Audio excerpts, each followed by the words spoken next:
there more people. So, Well, are they here for us? I thought last night was it. Last night was our only before. Michelle, honey.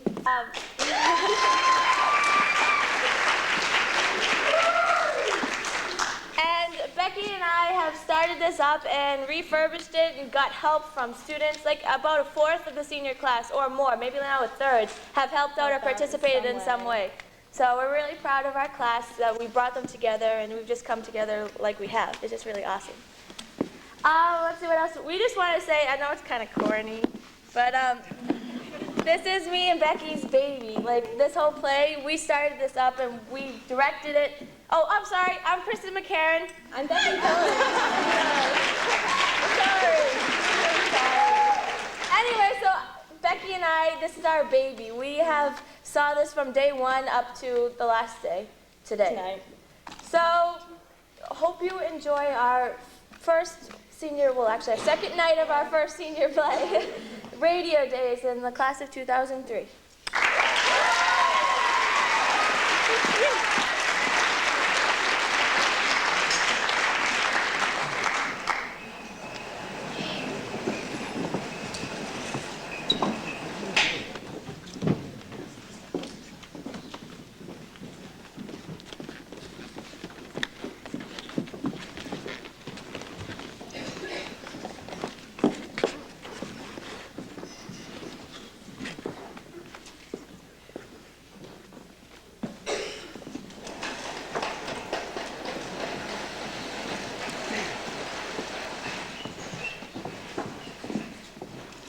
Okay, people, in 5, 4, 3, 2, 1, music up! Thank you, friends, and welcome to another episode of Dreams and Illusions, starring Miss Connie Carroll as Linda Stern, beautiful young heiress and philanthropist, and the legendary Dash Brown as Dr. Jonathan Worthy, handsome, young, dedicated, and tireless surgeon. As our show ended yesterday, we learned that Linda had just received a message so shocking that it had caused her to faint into her arms of her fiancé. Join me now and come back to Kramer's Corners to find out what all the excitement's about. Donald, are you all right? I'm fine now, Jonathan. But I just can't believe it. Can't believe what, Linda? What does the telegram say? See for yourself.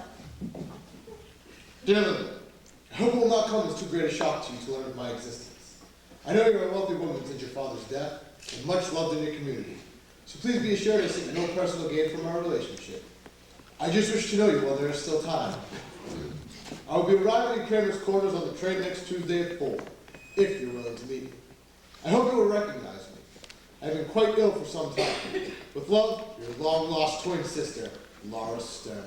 Now do you understand why I was so shocked?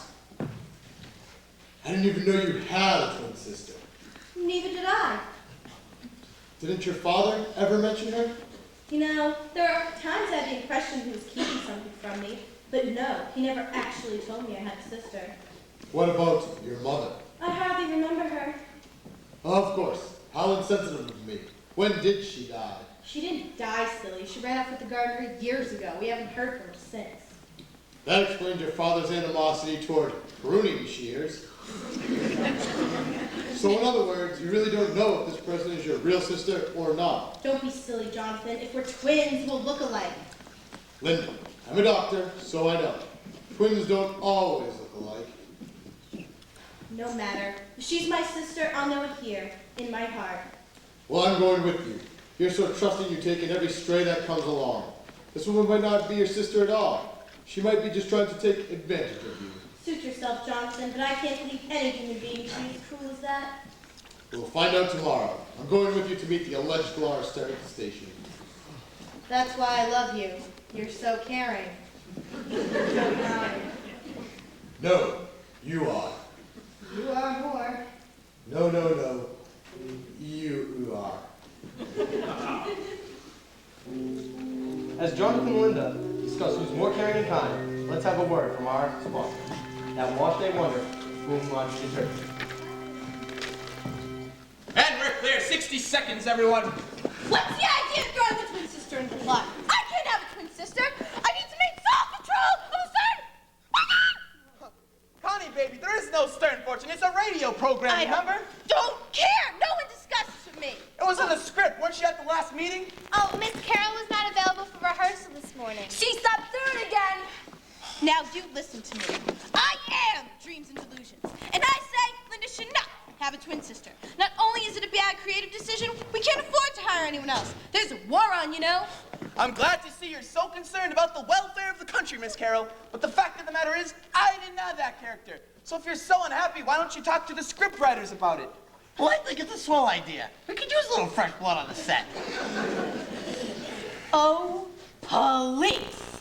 Like we need the input of some washed-up reject from vaudeville. Look who's talking. The only reason you made it on radio is because the whole audience can't see you. You better hope this television fad never catches on, or you'll be washed up. How dare you! Please, both of you, we don't have time for this. We're back on in 30 seconds. We'll talk about it after the show. That's what you think. I refuse to go on until the writers get rid of this twin sister. I'll be in my dressing room.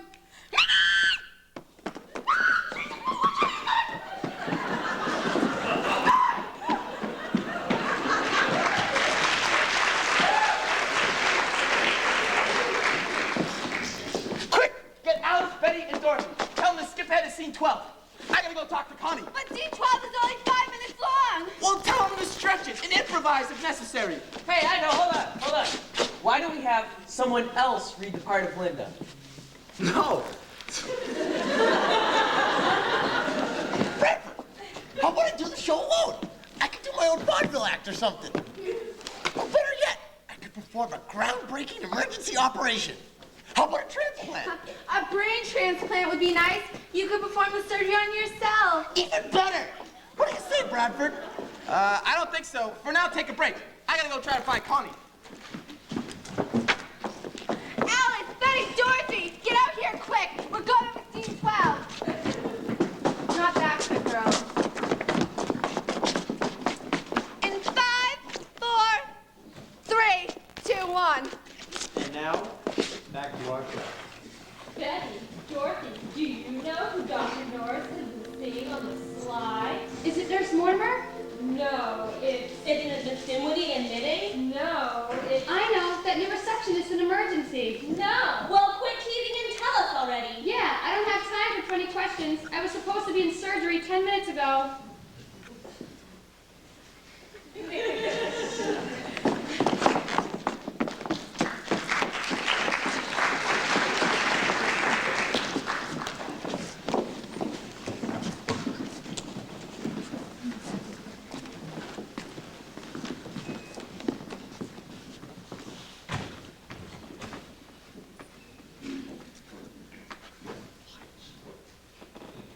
As owners of the station, your government knows how busy you ladies are. So I appreciate your taking the time to meet with me today. We're glad to do it, aren't we, Sarah and Sally? Yes, Sadie. Now what can we do for our government, Agent Peabody? As you all know, Miss Swindle and Miss Swindle, there's a war on. We must be ever diligent. Keep our noses to the grindstone, our hands on the wheel. We're ready to serve our country any way we can.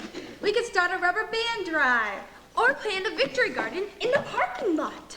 That's very patriotic of you, but your government needs your assistance in a much more covert way.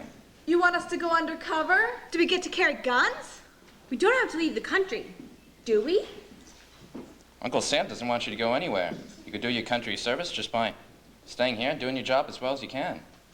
They had to send us a secret agent from the government to tell us that. Ladies, Bradford, we've checked you out very carefully, so we know that you are loyal Americans. But there are some among us who aren't so loyal. They've been bought by the enemy. They sell information. And what better place to get that information than working in network news radio?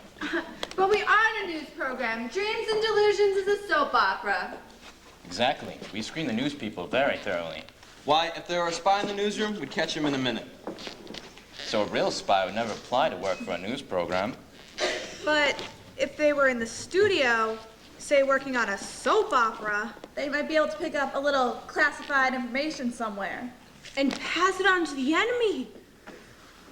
We've received some information that leads us to believe that there are plans to plant a spy here at Dreams and Delusions. Perhaps it's already been done. Impossible. Who told you that? I'm afraid I cannot divulge that information. So you're saying we have a spy? Who could it be? Could be anyone. Someone new who's only been with you a short time, or someone who's been with you since the beginning. It might even be someone who hasn't been hired yet. Then we won't hire any new people. It's imperative you conduct business as usual. It's our only chance to catch this spy. Just keep your eyes and ears open. Report any suspicious activity directly to us. Is there any danger? There's always potential danger where spies are involved. But so you relax a little. I've got someone working on the inside. One of our employees is a federal agent? That's correct. Who? I'm afraid I can't tell you that, but it should ease your minds knowing that there's a professional around. A government man? How exciting. Did I say it was a man? Could be a woman. But whoever it is, they're not your concern. Your job is to be on the lookout for a spy. And ladies, Mr. Bradford, it's crucial you keep this under your hats.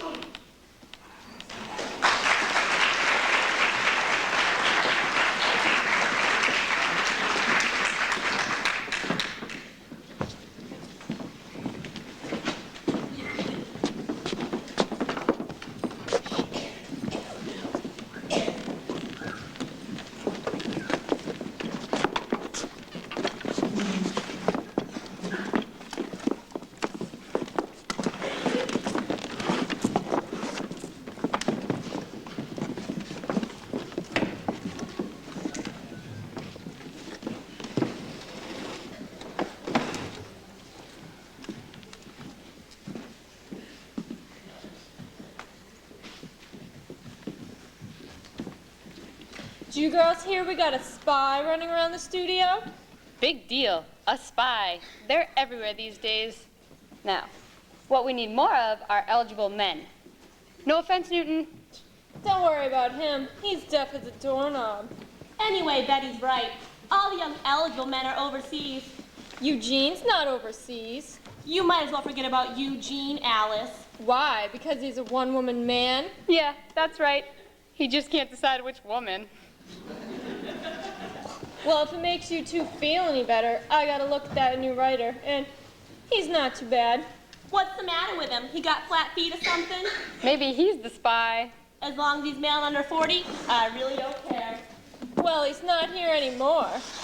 Then where is he? He went with Eugene down to our boarding house. You know, to rent that vacant room. He's been living at the Y. He's moving into our boarding house? That's great. Well, too bad there's two of you, and only one of him. You two can fight over him all you want, but remember, Eugene is mine.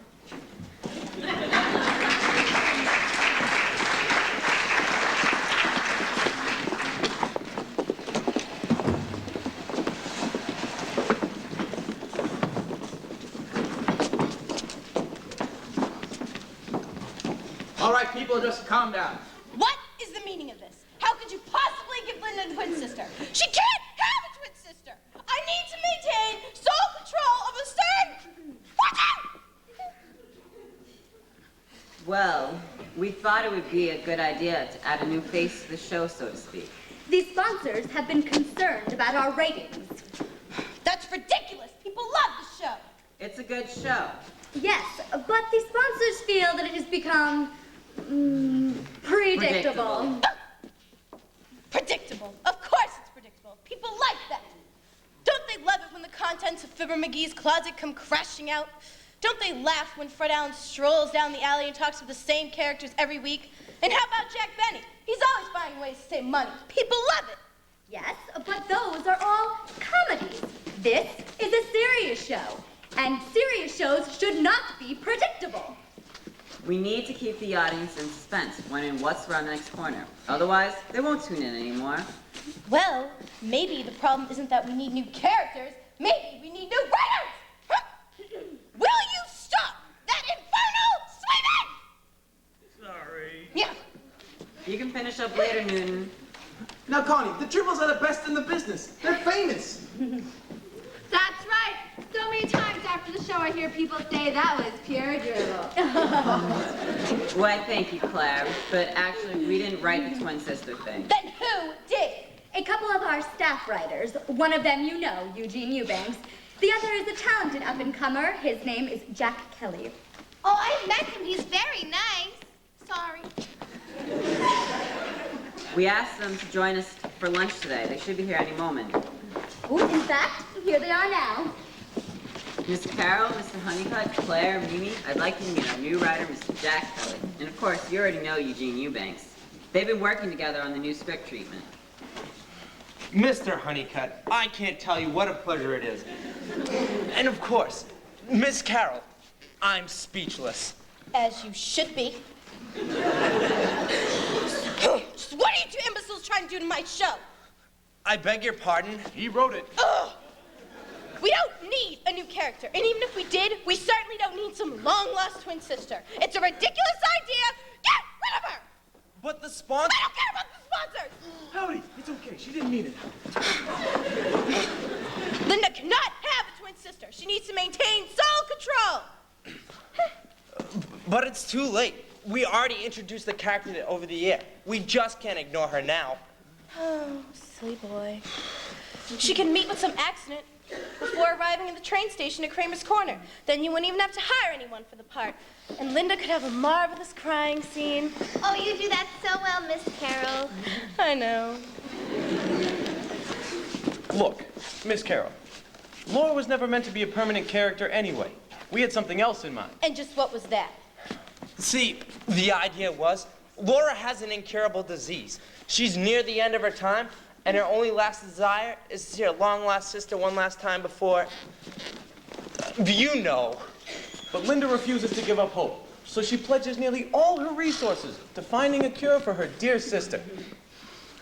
Linda learns a brilliant young doctor is doing some innovative research in the tropics that could eventually lead to the cure of her sister's disease. So she spends nearly every penny she has sending her beloved Dr. Jonathan Worthy off to the tropics with Laura to find this brilliant doctor to save her sister. Making a hero out of Jonathan? What happens to Linda? How does she benefit from all this? She proves that people are more important to her than money. I hate it!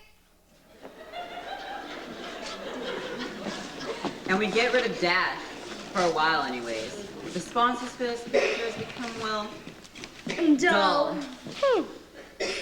I must admit, I like the idea of getting rid of Dash. All right, get this Laura character in and out fast. Make damn sure nobody likes her too much. Yes, Miss Carol. Yes. This time? What time is my facial? 2 o'clock. All right.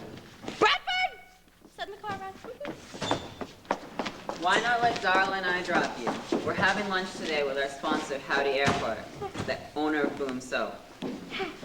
Fine.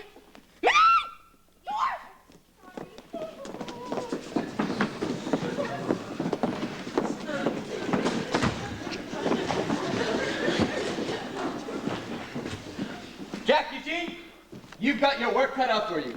I need you to find someone to play Laura by this afternoon.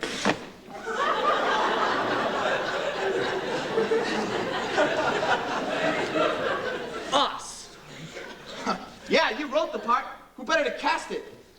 We'll do the best we can, sir. You better, or once again this show will be pure drivel. I called the agency. They're sending over a few actresses. Let me get this straight. You want us to hire someone now? No time like the present, my boy. But I've never hired an actress before. Have you, Eugene? Not me. What do we do? What do we say? Act like a big shot. It's a great way to meet girls. Give her a script. If she's got a nice voice, hire her. Of course, I always ask to see their most alluring walk. Why? It's only radio. No one can see it. You know that, and I know that. But some of these girls, they aren't so bright. Of course, if she's really pretty, I ask her to improvise a scene where she gets to flirt with me. Great idea. Make sure she can think on her feet. I just like it when they flirt with me. Anyways, act like a big shot. We'll have them eat them right out of your hand. This is gonna be great. Think of all the numbers I'll have in my little black book. You know, Jack, out of consideration for all these young ladies, I think it's our duty. No, our moral obligation to stay here till we've interviewed each and every one of them. I don't care if I have to talk to 100 actresses tonight. That's just the kind of caring guy I am. Well, if you ask me, women shouldn't be working outside the home. They ought to be making nice, warm, comfortable homes for the men to come home to. All right. Hey, guys, I heard a good one yesterday. Check it out. When will women go to the moon? When? What? When it needs a good cleaning. Hey! When will they go to Mars? When? When they're done with the moon. Hey, look, Jack, stay with me here. We can't exactly hire a guy to play Laura. And remember, there's a war on, okay? The guys won't be coming home for a while, and if women didn't work, everything would come to a halt. When the war is over, women will go back home where they belong. But in the meantime, it's up to guys like you and me to make sure they don't get too lonely. What a blessing to be born with flat feet. So that's why you're not overseas. Yep. Flat as a pancake. How about you? I don't like to talk about it. Good luck, you two. I'm off to the greens now. Claire? Claire? Oh, women. Where the heck is Claire? All right. Anyways, take care of business back here.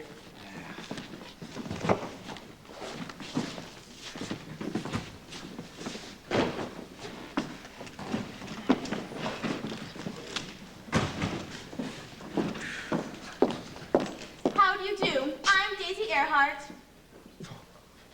You're perfect. What? Just the way I pictured you. Her. Don't you think so, Eugene? Maybe. I don't think we should make any hasty decisions. Excuse me? Oh, and your voice. Read Laura. Read Laura? Yeah, we need to hear your voice. Go ahead, honey. You can do it. Of course I can do it. And don't call me honey. Feisty. I like that. Go on, read it. There aren't any big words. You shouldn't have any trouble. I am a graduate of Vassar. Oh, graduate of I have a degree in economics.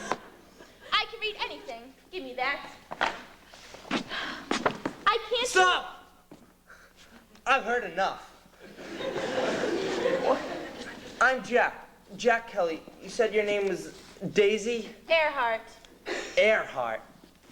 Now that sounds familiar. I'm not surprised. Where are the Dribbles?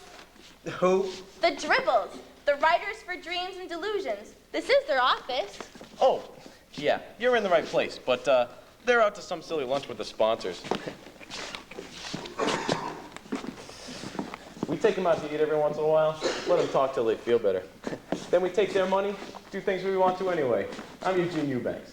How very interesting. I'd like you to walk for me. What? I'd like to see your most alluring walk, please. I'll bet you would. Eugene, I don't think that'll be necessary. You're right. Let's skip right to flirting.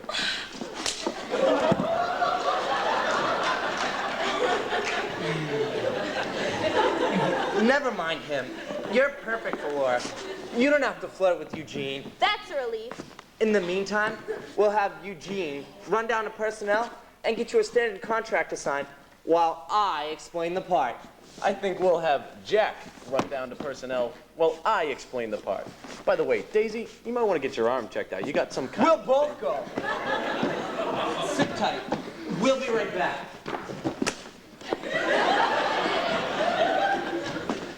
Men, What's taking so long? the restaurant won't hold our reservation. You'll never believe what just happened. What?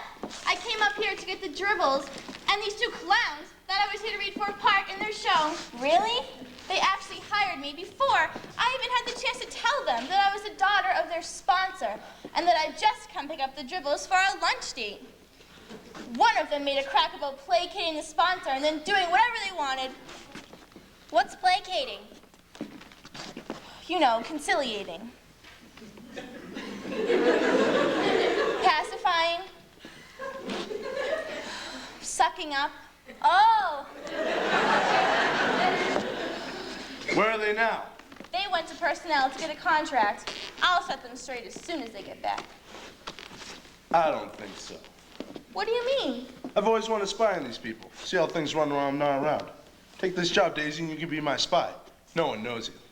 That's because she's been away at that silly school all these years. Vassar is not a silly school, Lily. Well, how come I can't be on the show? Nobody knows me either. That's because you've been in Macy's since you were 13. Learning to shop is very important. But I want to help too, Daddy. I want to be a spy like Daisy. Tell them they have to hire me too. Lily, dear, if I tell them they have to hire you too, they might catch on to what we're doing. Oh, I guess they're pretty smart, huh? Yeah, they're very smart. So what do you say, Daisy? Will you do it? I don't know, Daddy. It seems dishonest. Look, I'm just trying to protect my investment. Make sure these people aren't cheating me. Well, all right. I guess I can pretend to be an actress for a little while.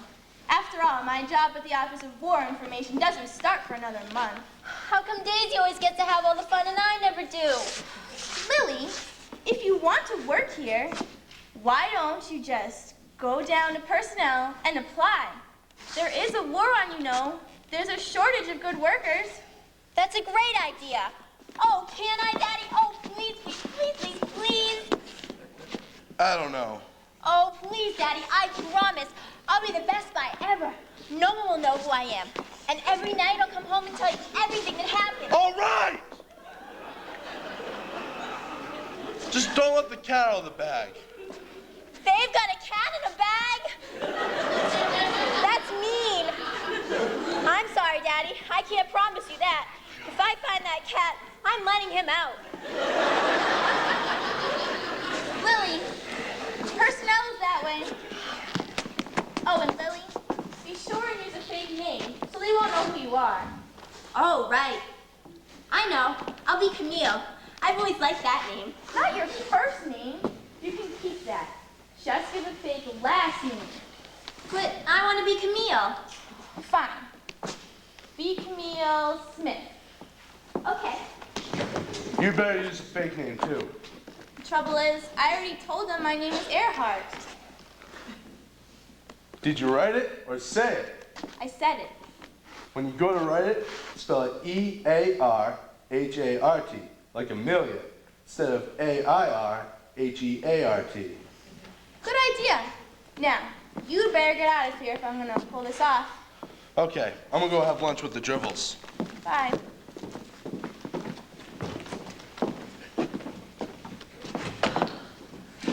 Here we are, Miss, what was your name? Earhart. Daisy Earhart. That's spelled E-A-R-H-A-R-T, like Amelia. Super. Jack, fill us out for Daisy.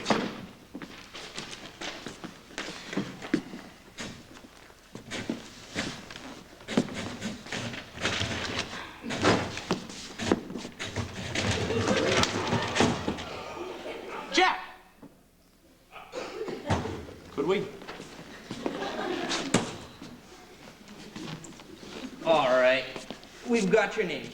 Oh, well, would you look at that? Earhart Enterprises. That's our sponsor. Sounds the same, spelled different. What a coincidence. Yeah, what a coincidence. So, what's your address and phone number? Oh, yeah. Be sure to get the phone number right. We'll probably have to call you a lot. Well, I'm new in town, and I'm staying with a friend for a few days. So how about if I give you my address in a couple days? Oh, we can do better than that, can't we, Jack? What do you mean? Just so happens, there's a vacant room at our boarding house. No, there's not. I just rented it myself. That was before we decided to share my room. We did? Sure. Cheaper rent. Now, come on. We can take Daisy over right now. I don't think that's such a good idea. Daisy, guess what? I got a job. I'm going to be a secretary for the writers. Really? Oh, this is my friend Camille. Camille... Oh, Smitherbinder. How do you do? Smitherbinder? Yeah. Sounds more authentic. Well, look. Now that your friend's here, let's go have a look at that room in our boarding house. You're gonna live in a boarding house? Oh, I want to too. Well, come on then. I mean, the room's big enough for two. It will be as soon as I get my stuff out of it.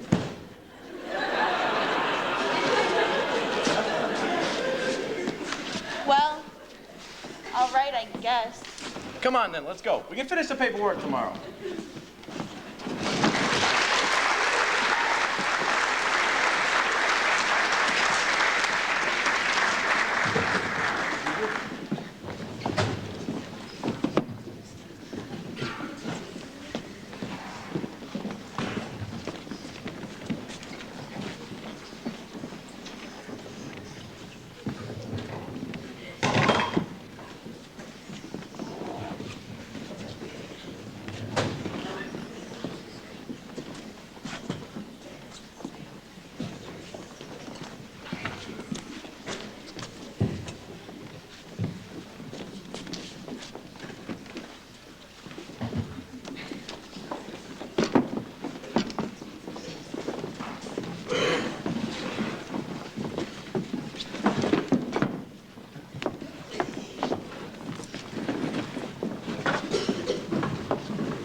Here we are. Come make yourselves at home. Isn't it wonderful?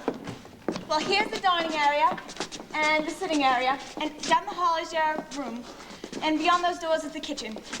Let me introduce you to my girls. This is Alice, Betty, and Dorothy. They work on Dreams and Illusions also. Ladies, I'd like to introduce you to Camille Smitherbinder and Daisy Earhart. All right, then, well, I'll let you girls get acquainted while I go see about dinner. Cookie, would you get the lid out? Take a seat. Great, just what we need. More female competition. Oh, thanks. Pleased to meet you too. Don't pay no attention, Alice. She's just mad because Eugene won't ask her out. Eugene Eubanks and Jack Kelly are the only eligible men under 40 around. Sorry, I didn't mean to be rude. It's just that with most of the men overseas, the pickings get pretty slim around here, so it's hard not to feel possessive of Eugene and Jack. Oh, I know what you mean. I had a boyfriend once, Herman. Then he got shipped to France. Do you write to him? Well, I would, but I don't speak French.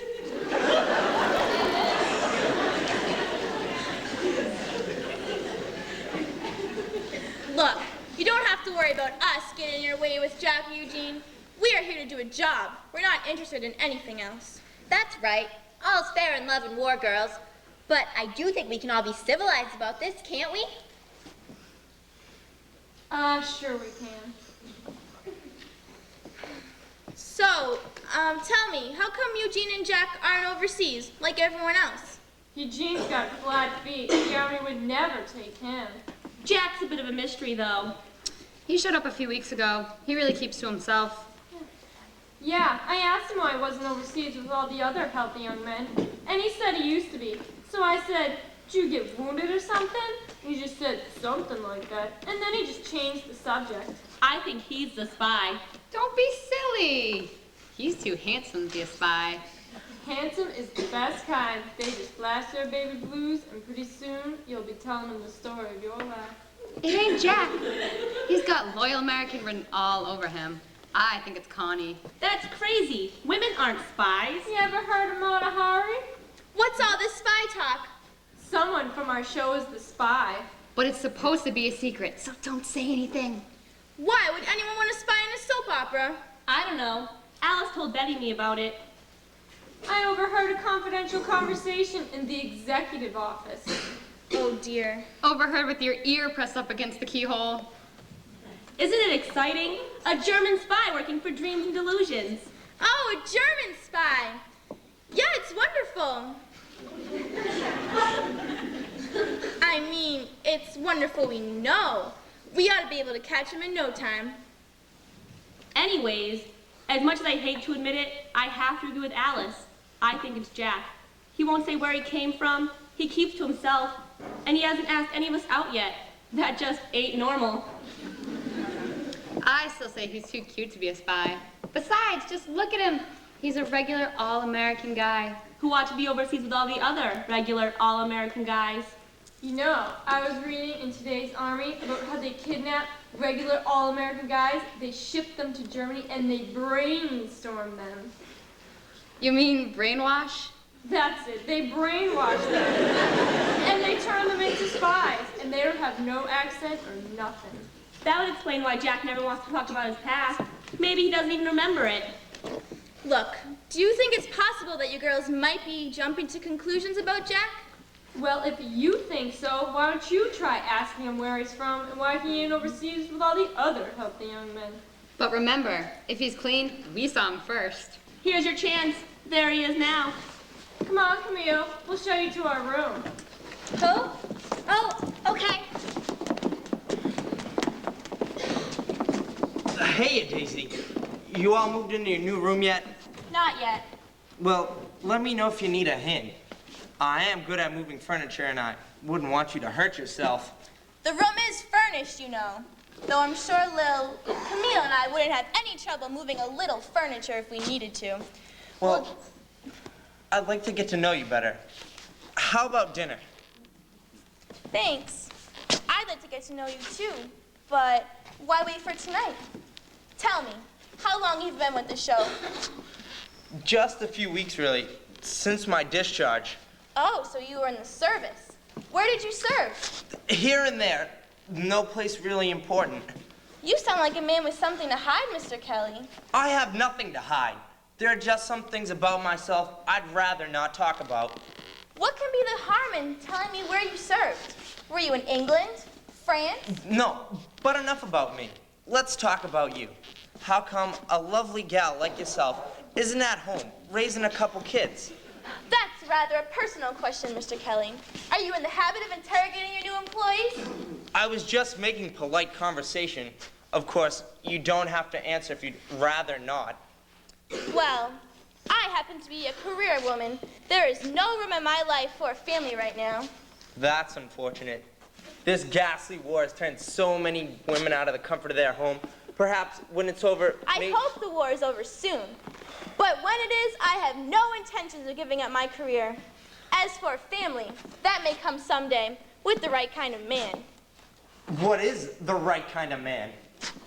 One who's not threatened by an intelligent woman. One who will allow her to be her own person instead of just an extension of himself. Maybe he'd even help with the housework once in a while. Oh. Did you say housework? Yes. Listen, you're a beautiful gal, but take it from me. A guy wants a gal that'll cook, clean, raise his kids, keep a nice house for him. It's certainly more important than being a two-bit actress on a radio soap opera. I have no intentions of being a two-bit actress on a radio soap opera. I am a graduate of Vassar. I have a degree in economics. Listen, sweetheart, if I were you, I'd keep that to myself. No guy wants to date a gal that's smarter than he is. I take it you don't date much. Well, I'd like to take you out. How about dinner? Tonight. Mr. Kelly, your idea that a woman needs to have a man to be fulfilled is archaic and barbarian. It's not my idea. It goes back to Adam and Eve. And this isn't a proposal, and I'm not trying to take the vote away. I just thought you might like dinner. Modern women do eat dinner, don't they? I should have known you'd be so typical. Excuse me.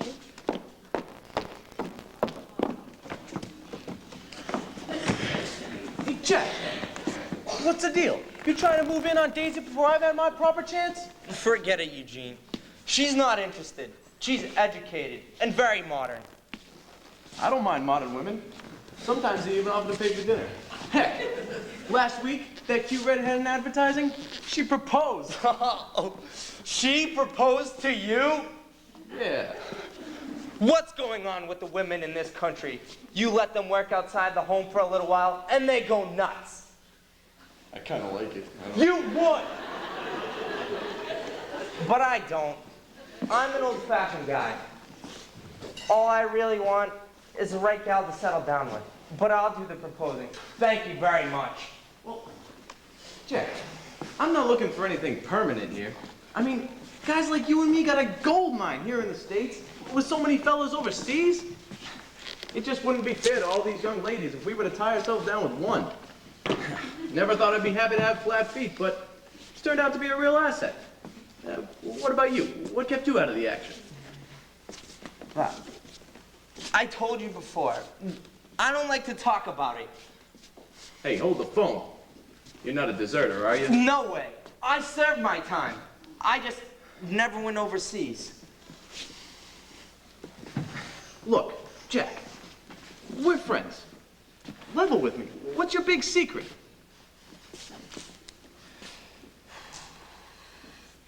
All right, but you have to promise to keep it between the two of us. Sure thing. You have my word.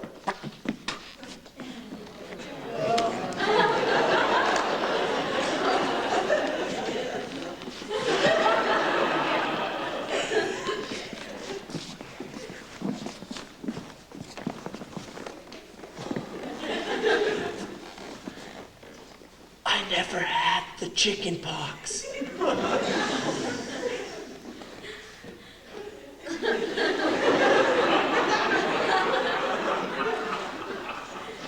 What?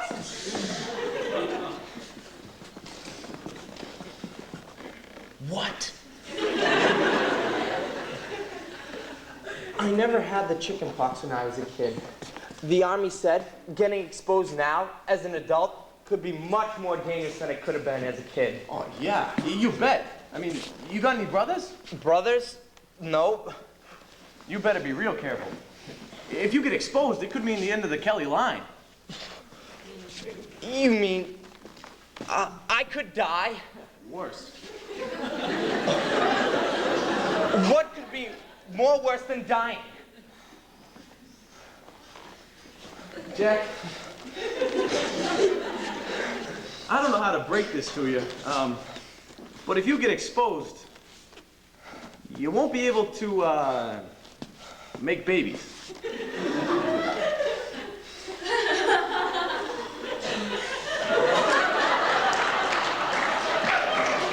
I know, I'm sorry, man.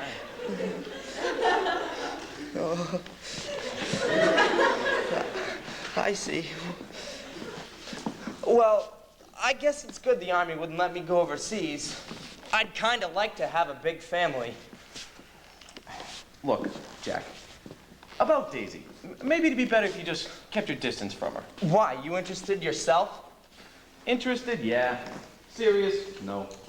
But the thing is, I know your type, Kelly. You're the love at first sight type. I am not. But so what if I were? Daisy's about as wrong for me as any gal could be. See, that's the worst kind. Come on, I'll buy you a cold soda. It's okay. I've already had the chicken pox.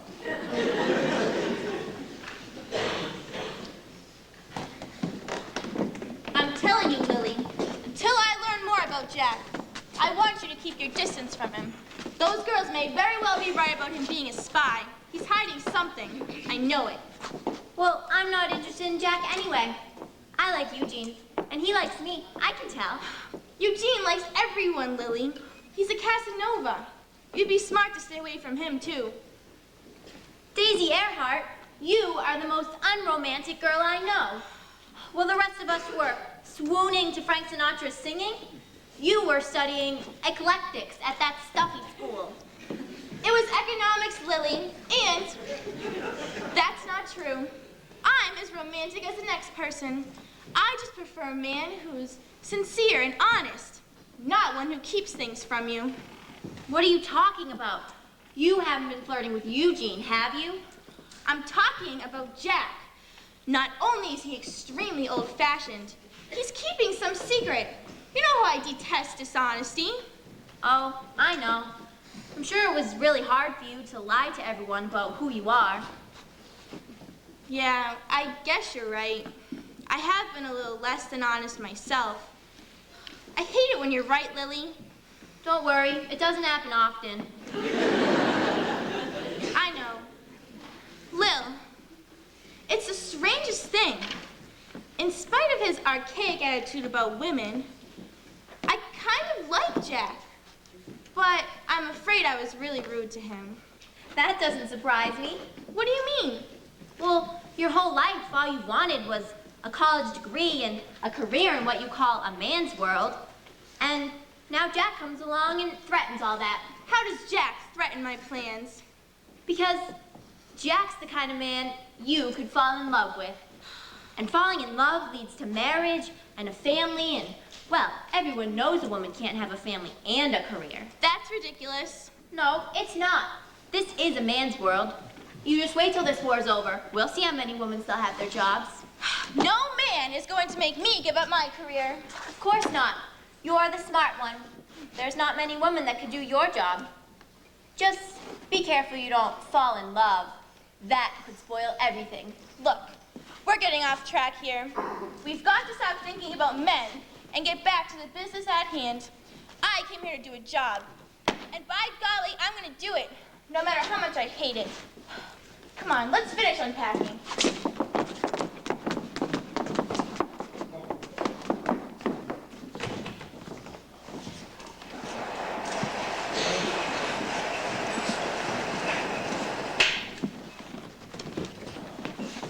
She came here to do a job? There's something funny going on. I don't know what those two are up to, but I better keep my eye on them real close. For more than one reason.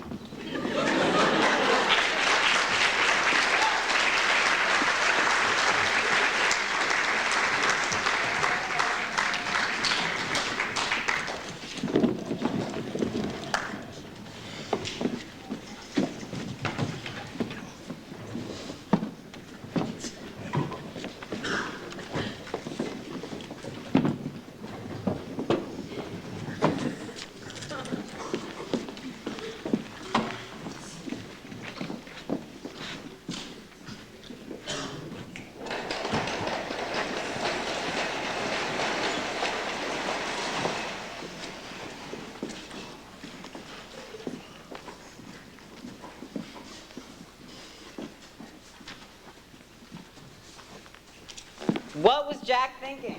I told him, cut the part, it's too long, she's too sweet. The audiences will love Laura, and Connie will have a cow. He's working on the rewrite right now. It should be done by 2 o'clock. He'd better. Even at that, there won't be enough time for rehearsal. Why did this have to happen today? The Swindle sisters are gonna be here with some television person. If things work out, by next year, Dreams and Delusions could be seen by thousands of Americans instead of just heard. You mean dozens, not thousands. Hardly anybody has those television boxes. You couldn't pay me to have one. I mean, what can you see? The picture's about 3 inches square. And they cost a fortune. And what can you watch? There's about 2 hours of programming available. 2 hours of staring at a little box is too much for me. Can you imagine having to watch Connie Carroll for the young and beautiful Linda Stern? How about Dash Darling, young Dr. Debonair? This television thing's never gonna fly. I think Connie's job's safe.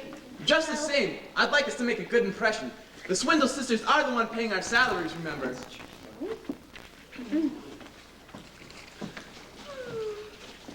What time is it, Mimi? Claire, excuse me. Sorry. No, Mimi's a lot taller than I am. She is? Uh-huh. She is The time. I actually don't have a watch right now. Maybe you should get one. Okay. Look into that. All right. I'm putting it down. Watch. Supposed to be here at 2 o'clock. Is there an Ellen watch? Here are the new scripts. I did just as you asked, but I have to tell you, I don't feel right about it all. Great. Laura has 2 lines, and then she's on a boat to South America. Well done. They're only 10 minutes to air. Are the scripts ready yet? Yes, finally. Is the Laura actress ready? Ready and waiting. Well, I hope she's a good cold reader because there isn't going to be enough time for rehearsal. We'd better get to the studio.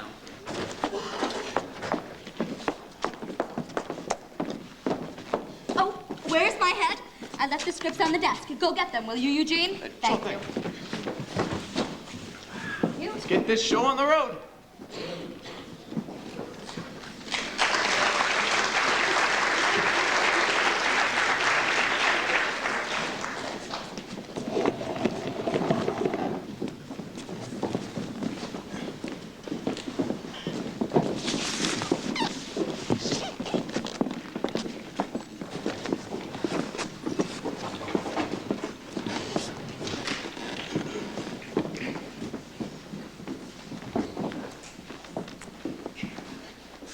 Okay, in 5, 4, 3, 2, 1, music up! Good afternoon, friends, and welcome to another episode of Dreams and Delusions. As our show begins today, we find our lovely heiress, Linda Stern, and her devoted companion, Dr. Jonathan Worthy, at the train depot awaiting the arrival of Linda's long-lost twin sister, Laura. The train is just pulling in, Linda. Hope we'll be able to find Laura. Don't be silly, Jonathan. She's my sister. I will know her. Look, there she is now. Why, she looks so much like you, except she's so frail. Poor dear. I don't imagine she's had her hair done in a while. Perhaps we should go and help her with those 2 steamer trunks she's dragging. Nonsense. We don't want to patronize her. Look, she's seen us. She's coming this way. Oh, Linda, my dearest sister. I'm so thankful I've had this chance to see you before I'm overtaken by my untimely demise. What do you mean? I didn't want to tell you in a telegram, but I have an incurable disease. I haven't much longer to live, and I wanted to see you once before, you know. Of course. How very brave of you. It's amazing, Laura. I look at you and I see myself. Somewhat thinner, of course. Dark circles under the eyes. A bad haircut. But still, the resemblance is uncanny. Oh, forgive me. This is Dr. Jonathan Worthy.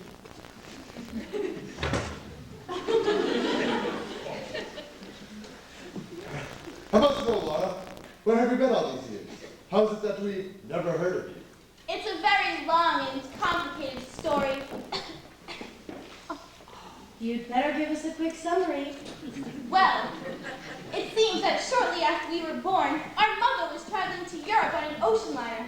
There was a tremendous storm and everyone thought the ship would sink. She bundled both of us up in life preservers and headed for the lifeboats. Apparently, in all the confusion, you wandered off and she left me with another passenger, a missionary to outer Zimbabwe, while she searched for you. Mother returned just as they were lowering our lifeboat into the choppy waters. In all the confusion, the missionary never could find Mother again, so he took me along to outer Zimbabwe. I've been working there all my life, teaching the natives to play chess and do crossword puzzles. I contracted this disease during an extremely intense chess tournament, but it was a blessing in disguise, for it gave me the chance to find you. How? I saw your picture in the society page when I was in the hospital in Paris. The doctors advised against it, but I knew I had to see you once before. You know. Isn't there anything that can be done? Is there no hope? There's always hope, Doctor.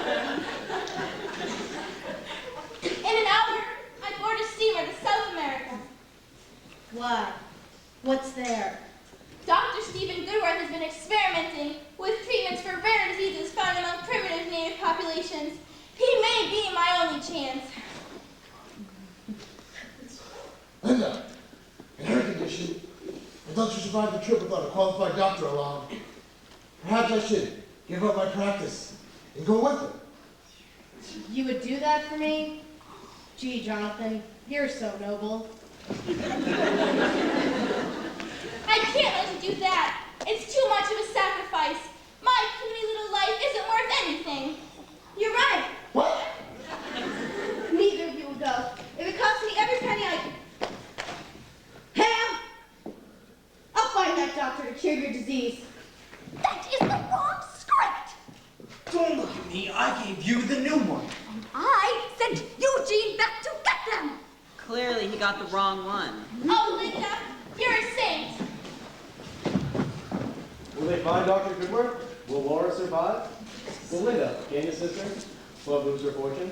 Stay tuned and see. But first, these words from our sponsor. Boom, Long Beach. And we're clear. I told you I wanted the Lord here to hear you now. Thank you. Mr. Listen, Dr. Wither! Dad! What do you mean take me with her? I'm not due for a vacation. Oh! I refuse to go out until she's gone! Mimi! Get the door!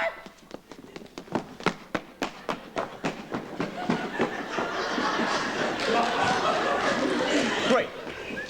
We're back on live in less than a minute. Claire, oh, thanks for being here this time. Sorry. I know.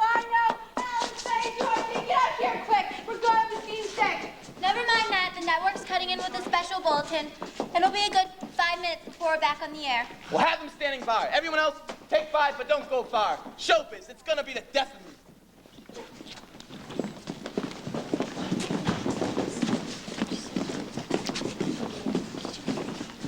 Let's go.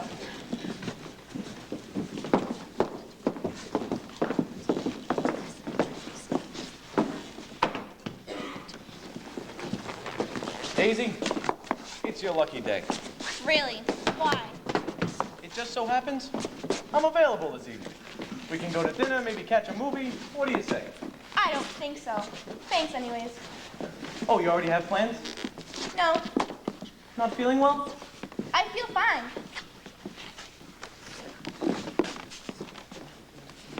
This is going to take long. It just doesn't usually go like this. So who is it? What? Your boyfriend. I mean, Daisy. There aren't a lot of eligible guys around right now. Do you really think it's a good idea to turn down a cat like me, unless you already got a guy? I don't go with men that I hardly know, especially when they come on so strongly. If it helps you to think that I have someone else, then go right ahead. Excuse me. Well, that's never happened before. You know, Eugene, I'm not busy tonight. That's swell, kid, but I think I'm gonna try asking Daisy out again. She's playing hard to get, and it's nothing I like more than a challenge. What is it about Daisy? Well, you know, she's got that special something. Well, what about me? Aren't I something special? Oh, sure you are, kid. Why, if I weren't after Daisy right now, I'd be asking you out. It's just, I'm a one-woman man, you see. One at a time, that is. Well, Daisy's already spoken for. Yeah? Yeah. And once she latches onto a man, nothing can make her let go. So you might as well just forget about her and move on to someone else. Daisy's already got a guy. How come I ain't seen him around? Oh, he's in the Air Force. Yeah, what's his name? His name? Mike. Mike what? Mike Scriptman. Mike Scriptman.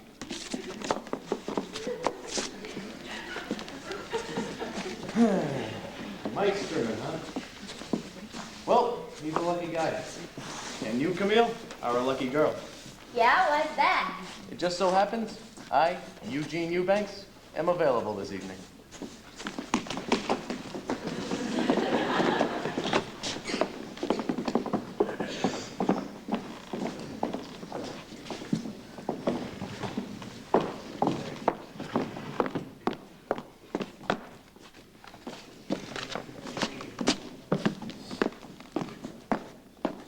Daisy, Mr. Kelly. please, call me Jack. I thought you were great as Laura. Really? I guess Miss Carroll's not as good with me. It wasn't my fault we got the wrong script. Don't worry about her. No one really likes her anyways. And I'm glad you got the wrong script. Really? Why? It just means you're going to be around for at least another day or two. So? It's just that I kind of like having you around. Really? After last night, I thought you'd be glad to see me go. Sorry about that. Maybe we could start over. I don't think that's such a good idea. Why? Is it because I don't want to talk about my army-related problem? No, Jack. I understand there are things you can't tell me, and likewise, there are things I can't discuss with you. Maybe it would be best if we kept things businesslike between us. But Jack! Hurry! We need someone to make it strong. The green room door is stuck again. Our scripts are in there. You're the only one who can get it open.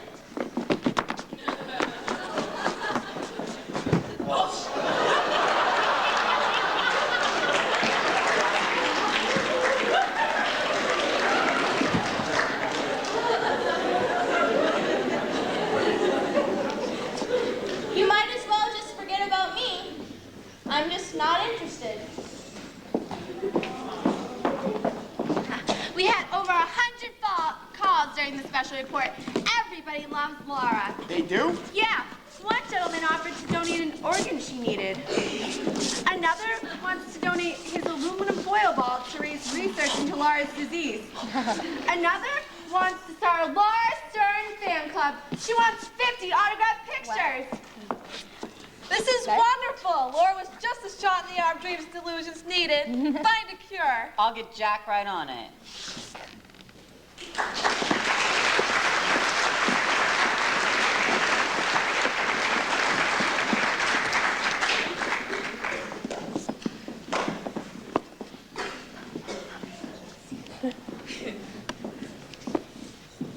Hi. We just wanted to let you know that it is now intermission. There are concessions in the foyer, and any donations are greatly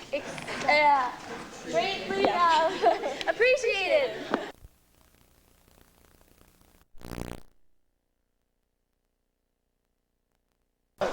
What do you think, Miss Warner? Does Dreams and Delusions have what it takes to make the move to television?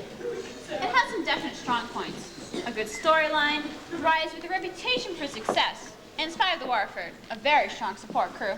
I know what you mean. We lost over half our technical crew when America entered the fray. But I have to say, the women who've taken their place have done a terrific job. Don't sound so surprised, Bradford. One of these days, we will be a regular part of the workforce, not just emergency replacement. Okay, Claire. Remember, Bradford, it's a couple of women who signed your paycheck. Of course, Miss Swindle. And if we take you as a part of the television package, it'll be a woman who signs your paychecks at the television studio as well. Since my brother went off to the war, I've been in charge of the entire operation. If you take me, what's that supposed to mean? If you sign the show, you get us all automatically, don't you? If we pick up the options on Dreams and Delusions, we can decide who stays and who goes. Great Scott! I might decide to replace you with a woman. Oh, please, Miss Warner! This show is my life. I've been here since the beginning. I've done a good job. Ask anyone. Don't worry, Bradford. I liked your work. Like I said, it's a good show, except for one thing. What's that? As you know, television, it's a visual medium. It's not enough to have a great speaking voice. We'll also want a performance to have a certain look. What do you mean? Let's face it, Miss Swindle. Connie Carroll has been playing young Linda Stern for over 10 years, and she wasn't that young when she started. And Dash, darling, give me a break. He might be able to play handsome, suave, and debonair on the radio, but he'll never pull it off on television. If we pick up Dreams and Delusions, they're out.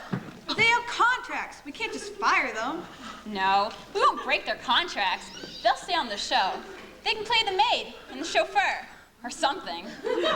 Those characters are the backbone of the show. We can't replace them. Though we were planning to diminish the role of Dr. Worthy somewhat. No one said you need to get rid of them or make their character less important. Just put different actors in their parts and write new characters for Connie and Dash. Oh, but they might be able to tell that their voices are different. No. People are so excited to be able to see them, they won't notice. Hey, maybe we could find some real twins to play Linda and Laura. No, the twins don't have to be identical. Keep the actress who plays Laura. We like her. In fact, we're considering her to play Linda on the television program. I'll get the dribbles on it right away. Good. I'll stop by Friday morning to look at the changes. If they're acceptable, we'll sign the contracts.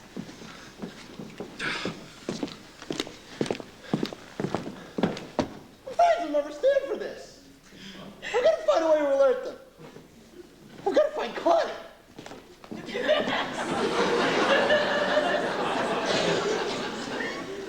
I'll be in touch. Excuse me, Bradford? There's someone here to see you and the Swindle sisters. He says it's important. All right, send him in, Camille.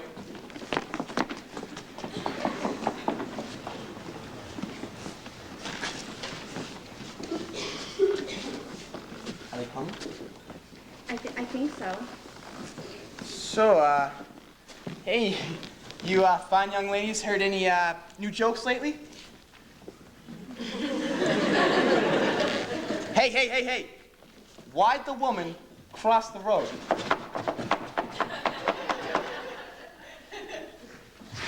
Wow. Who the hell cares what she's doing out of the kitchen?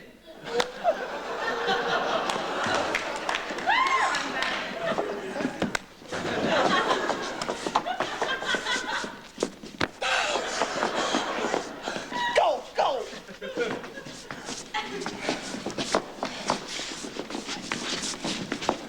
Oh, Agent Peabody and his assistant Hubert. About time you showed up. Any new developments? Our operatives turned up nothing.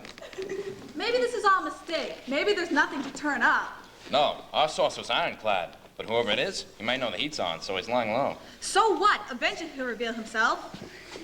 Probably. But I can't justify keeping an operative here much longer. With your permission, I'd like to set a trap for the spy. How exciting! We get to be part of a sting operation. We might be willing to help you, but what do we get out of this besides risking our lives? I'll tell you what, you help us trap this spy, Uncle Sam will owe you one. What's the plan?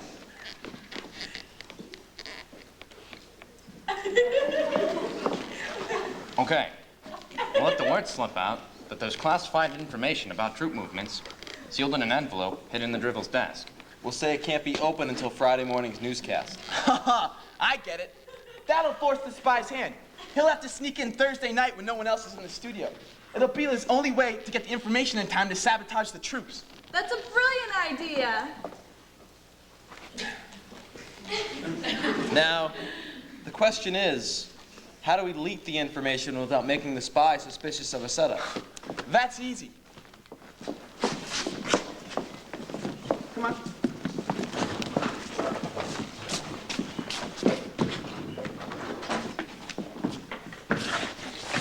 Confidential.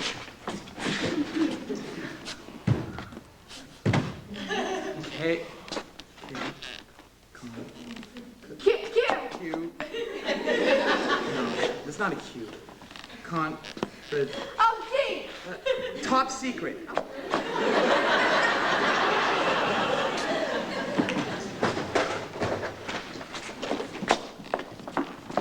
Here. Now, follow my lead. Camille, could you come in here a minute, please? Yes, Bradford? Camille, I can't find the scripts for tomorrow's newscast. For the Swindle sisters, could you go look and try to find them? Okay. So, as you were saying, you want to store classified information in here until Friday morning's newscast. That's right. We want to keep the public informed about our boys. But of course we don't want to put them in any danger. But the information deals with troop movements. Top secret. If the mission is a success, can mean certain victory for the Allies. If the mission fails.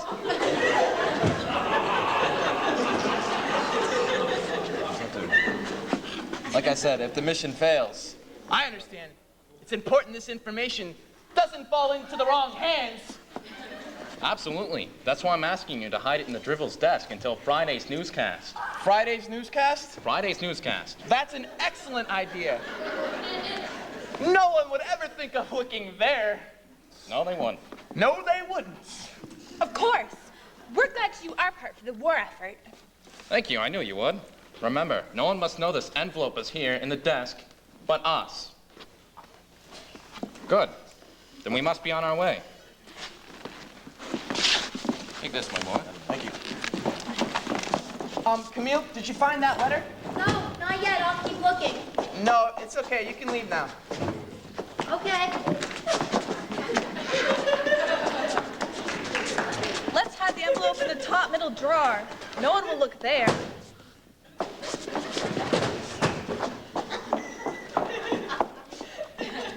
Gosh, top secret? I can't tell anyone about this. Alice! Betty! Guess what I found out?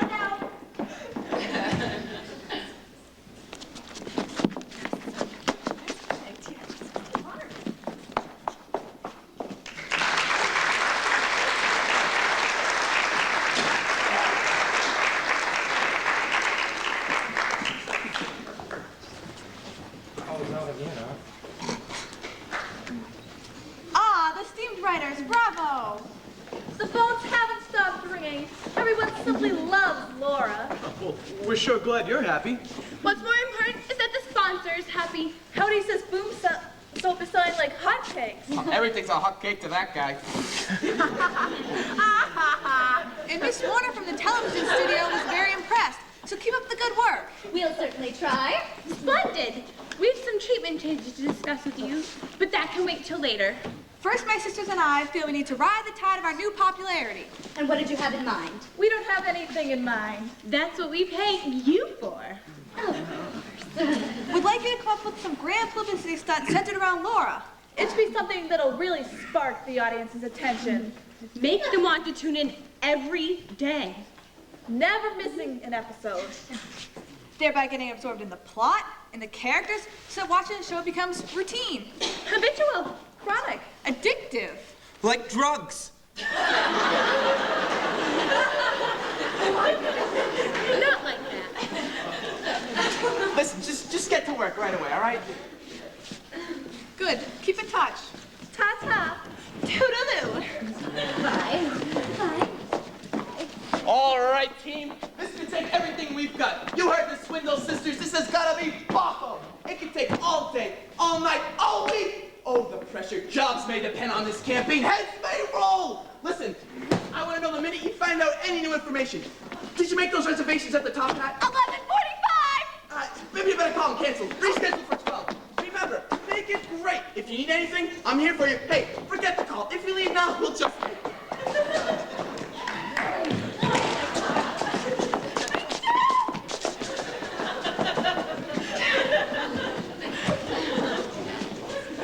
Well, so much for our fearless leader. Got any ideas? I got one. Let's work on this tomorrow. I got a lunch date. Sorry, Romeo, but until we come up with something spectacular, all leave is canceled. Great. Well, come on, let's think of something. What if we... Ooh! Yeah.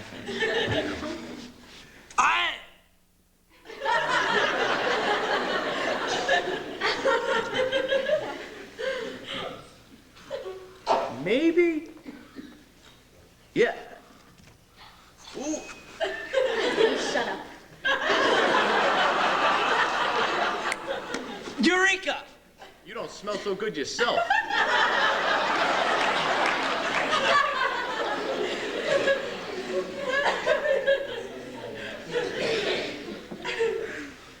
I got it! What? How about a long-lost lover? What? You know, a lover from Laura's past. We'll drop hints every day that some past love of Laura's is going to drop by. You know, that's not half bad. He could be some soldier missing in action. All these years, she thought he was gone, and whammo, he's back. I think it's perfect. It's got everything. Romance, suspense, emotion. Write it, Jack. I'm going to lunch. Totally, Eugene. You're right. It's perfect. But it's not a publicity stunt. It's a plot twist. We need something real. Like doing a show from our hometown or digging up an old high school sweetheart. Yes, people are crazy about that reunited lovers junk. I don't know if that's such a good idea. Maybe she doesn't want to see any of her boyfriends again. What? It's not about what she wants, it's about what the owners and sponsors want. Yes, you see, Jack, this is show business. We're trying to evoke a tender, meaningful, emotional response from our audience. We simply cannot involve their feelings. I've got it. What? Tell us. Tell us. We'll bring her real boyfriend home and surprise her right over live network radio. But we haven't given Laura a boyfriend yet. No, but Daisy has one. She does? Yeah, well, I knew there had to be a reason she turned me down. Camille says she's got a guy. His name is, Mike. Mike Scribman. He's in the Air Force, stationed in England. She never mentioned anything about a boyfriend to me. Well, me neither. I told you. Camille told me. How does Camille know? They're roomies. Girls are always telling each other, stuff. Well, I think it's a good idea. It's perfect. Maybe, starting tomorrow, at the beginning of the next show, before Daisy comes out, we'll have the announcer give the audience a little tease. Something like, we have received so many letters and calls about our star, Daisy Earhart, the lovely but infirm Laura Fern. Something like, she's done so much for our show, it's now time for us to do something for her. But don't tell her. We want to keep it a surprise. I got it. Stay tuned to our show as the ecstatic Daisy Earhart is reunited with her soldier boyfriend live on Dreams and Delusions. I love it. It's Bafo. A real winner. It stinks. Let's go to lunch. Eugene, get in touch with Air Force Public Relations. We need to find Mike Scribman as soon as possible. If you have any trouble, talk to Bradford. I hear someone high up owes him one.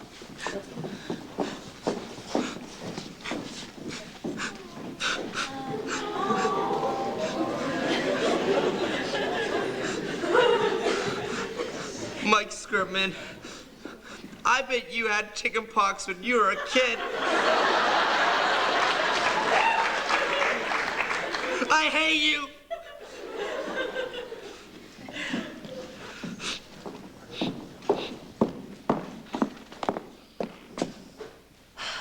Okay, I've made up my mind.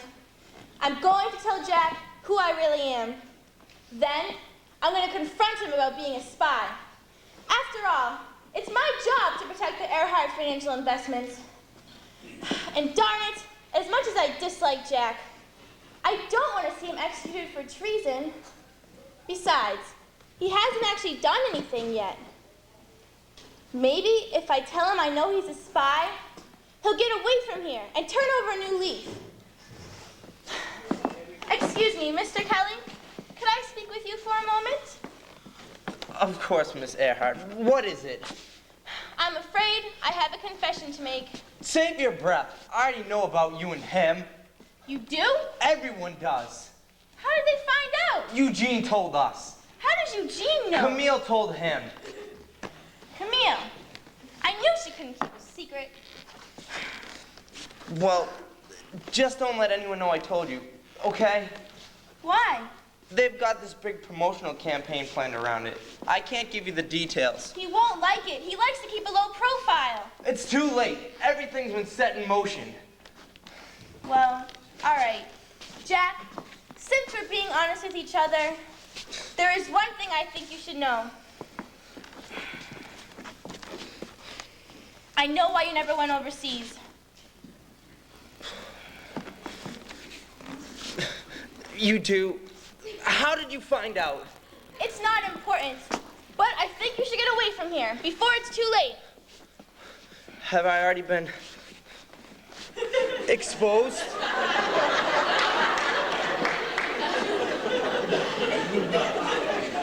I don't think so, but it's only a matter I feel like such a fool. Poor Jack. Maybe you should just face up to it, you know, get it over with. That's what you think.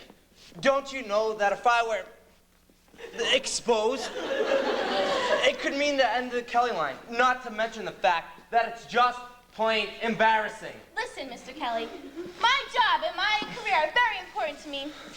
But for some reason, I don't know why, I like you. So, I propose that if you promise to change your ways and get away from here before it's too late, then you won't have to worry about being ended the Kelly line. You're proposing? But what about him? He's not a part of this. This is between you and me. Consider it a business deal.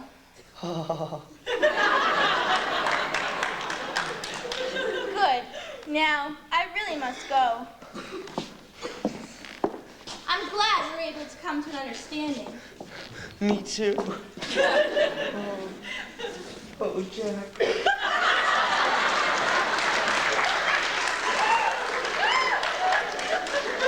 I'm so happy I can fly. Bad idea. Who would have thought me, married? Oh. What will I wear? I can't wear this. I know. I'll go naked. I might be exposed.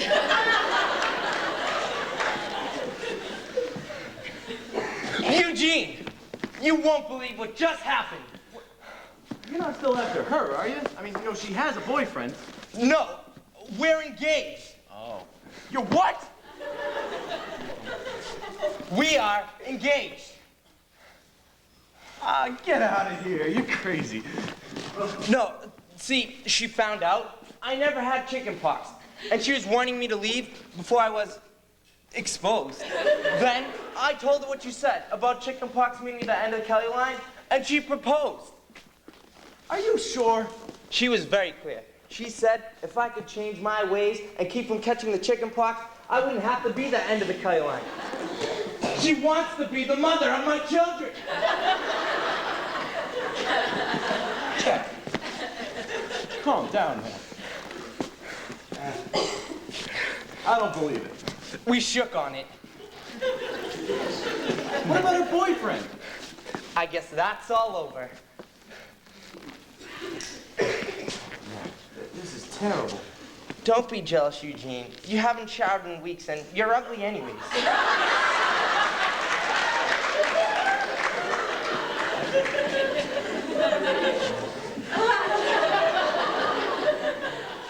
Look, Jack, stay with me. You say she wanted you to get away from here? Yeah, she didn't want me to catch chickenpox. There's only one logical explanation.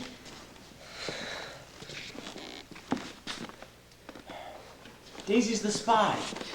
Don't you talk about my fiancée that way. She isn't. Yes, she is. No, she's not. She is too. No, she's not.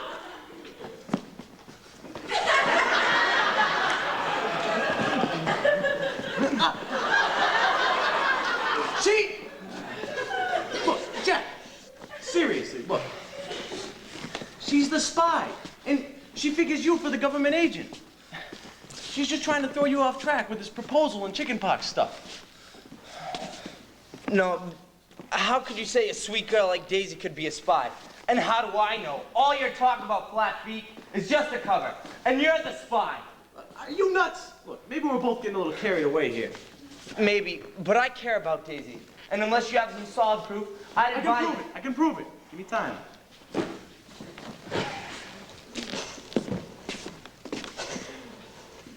Yeah, send Camille in here, would you?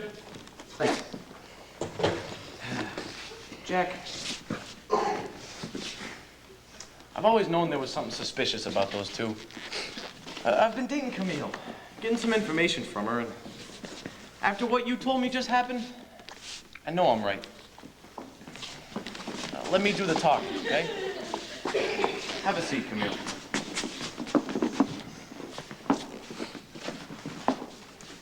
Camille, we know about Daisy, who she really is. You do? Yes, we do. And she thought she was so good. I was better at something for once. You? Yeah. You don't know who I really am, do you? I guess not. Then I'm the better spy. So you're both spies? That's right. Of course, Daisy was a spy first. They thought she'd do a better job. But she didn't really find out anything, and I found out all sorts of things. Whoa, what kinds of things? Well, I found out Dash Darling colors his hair and wears a girdle. Connie Carroll has to wear glasses when she reads her script for the first time. Dirk and Darla Dribble still live with her mother. Bradford has an unexplainable fear of wingtips. Clark and Mimi are dating, and the janitor, Nguyen, wears a rug. Oh, Camille. You've been very observant. You might as well call me Lily, now that you know. Does Daisy have a fake name, too? Sure, fake names were her idea. Jack, I wish you didn't have to hear this, but do you believe me now? No. How could a real spy drag a girl like Lily into something like this? It's simple. Lily found out what was going on, and our spy tricked her into playing along. Eugene, don't you want to know what else I found out? Sure, write it all down for me, honey. Okay. I'm still not convinced. I need more information. Jack, I know this is tough, but if you're smart, you'll stay away from the station for the next few days. Sorry, Eugene. I'm going to get that information if it's the last thing I do. Jack, you gotta believe me. I'm not gonna lie about something like that. Oh, close the door.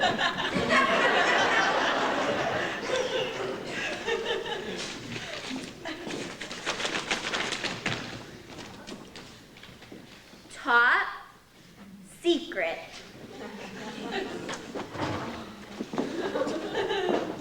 Lily, you're still here? Well, at least Jack's gone. I'm glad he took my advice. What advice was that?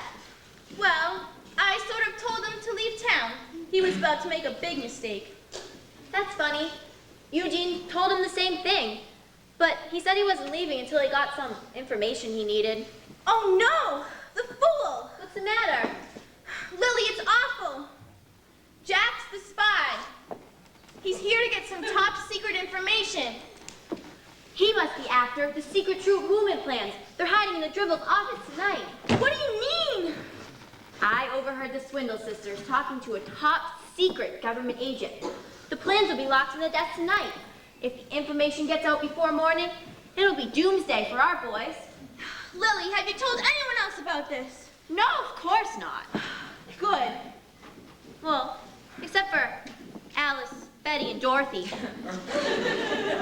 Great. You might as well have broadcast it over the radio waves. I couldn't help it. They made me tell them.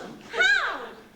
Well, Alice said, "What's new?" You want me to lie to her? No, Lily. I wouldn't want that. Look, why don't you go hail us a cab? I'll be down in a minute. Okay.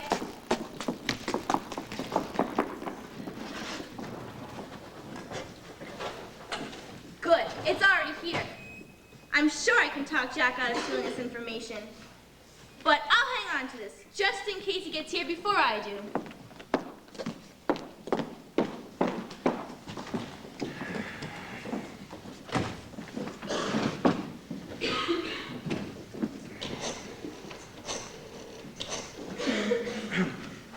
Agent Peabody, this is Oh, sorry, Mother. Wrong number. No more jokes about women? Oh, okay. Yes, ma'am, won't happen again. Agent Peabody? Okay. This is Bradford Honeycutt from Dreams and Delusions. You remember that favor you mentioned? Well, we're planning a publicity campaign to reunite Daisy with her Air Force boyfriend. We've located Michael Scripman. 3 of them, in fact. But the Air Force isn't granting any stateside leave right now. Great. Listen, you think you could pull some strings, provided the Air Force doesn't know it's for a publicity stunt? I see. They look down upon that type of thing.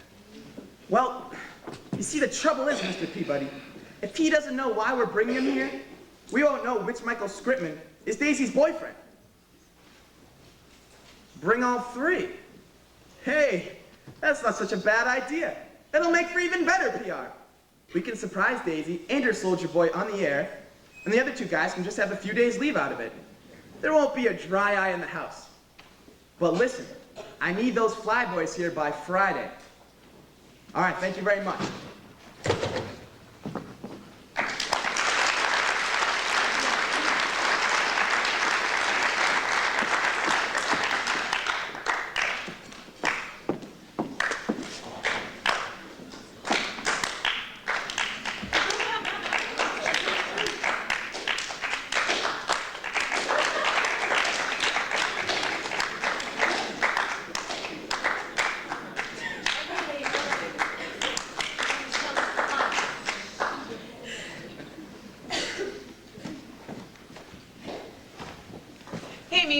What you up to?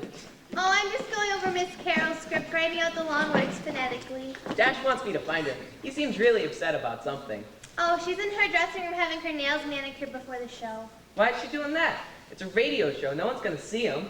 She says she wants to look her best for the television people. I thought she said television was just a passing fad that would never catch on. I know what she says, but still, I think she's a little excited about becoming a television star, even if it is only for a little while. Well, I think she's wrong.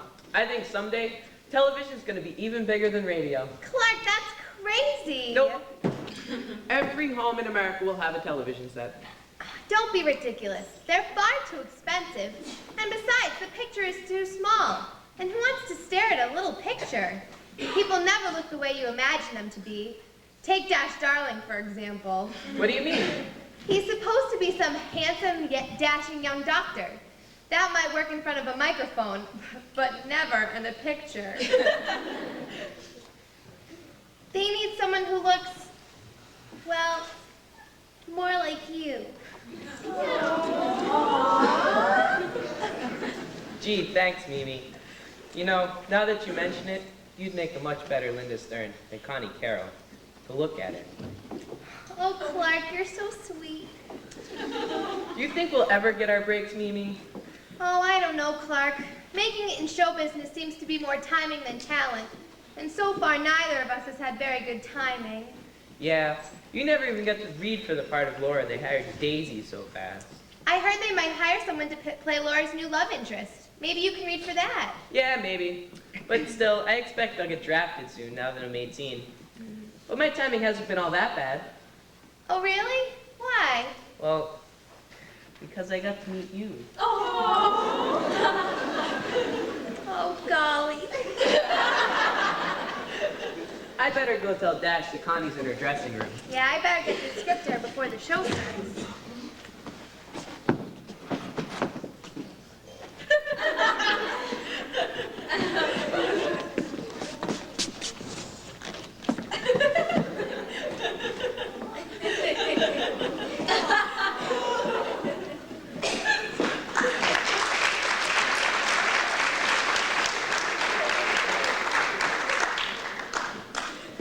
There you are. We've got to talk. No, we don't. It's in my contract. I only have to talk to you on the air. I feel the same about you. We have to put our personal feelings aside for a while. Our jobs are at stake. Yours, maybe, not mine. The show would be nothing without Linda Stern. You're right. They need Linda Stern. They don't need Connie Carroll.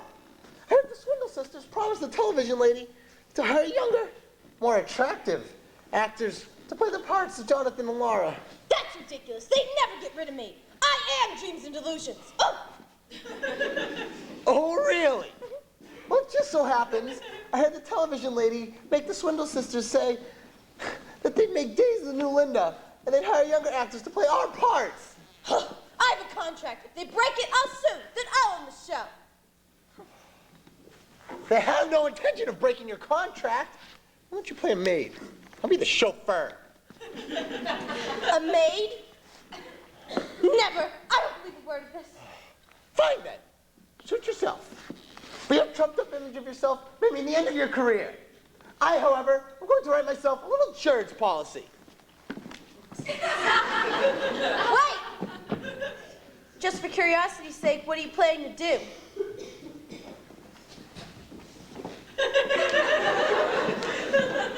I'm going to break into the writer's office Thursday night and play Friday script of my own. What good will that do? They can still give another actor your part and make you play the butler. Chauffeur! Excuse me, like it makes a difference. No, it won't. Because my script includes a physical description of Dr. Jonathan Worthy. It'll describe me so perfectly, they won't have any choice but to keep me in the part. Dash, your character is a young, handsome doctor. How will you account for the difference? Easy. I've claimed to have found a cure for Linda's disease. But I had to travel to the deepest reaches of the Amazon jungle to procure it, at great risk to my own well-being. The journey was successful, but took such a toll on myself that I appear to have aged. And gotten shorter and fatter too? A manner of speaking. But every wrinkle and gray hair was worth it to save Laura. I'll be a hero. That's the man they keep me. And how are you planning on switching the scripts without anyone noticing? I'll sneak into the office after everyone is gone. That's a stupid plan. It'll never work. Perhaps not, but it's better than doing nothing. Wait! It'll never work unless Linda goes to the Amazon with him.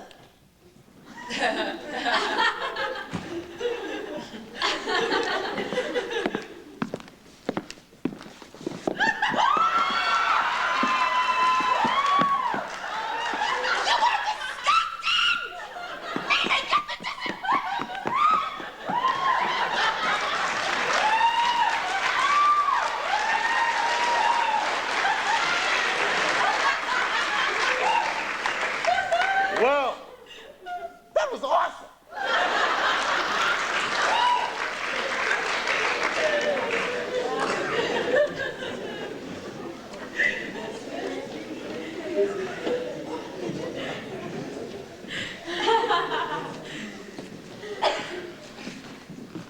Right this way, fellas. Bradford, I got your fly boys here. I told them to wear their civvies. Great. That's great, Mr. Peabody. Can I see you over here a minute? Yeah, sure. I told you I didn't want him here till Friday. No, you said by Friday. Your government is very efficient. We deliver early. Well, what am I supposed to do with them till tomorrow? That's not my problem. By the way, how's the plan working? Did word get out about the envelope? It's all anyone is talking about. Is your agent ready to catch a spy or what? Our agents are always ready. Well, I've got to go. I'll be in touch. At ease, boys. Especially you.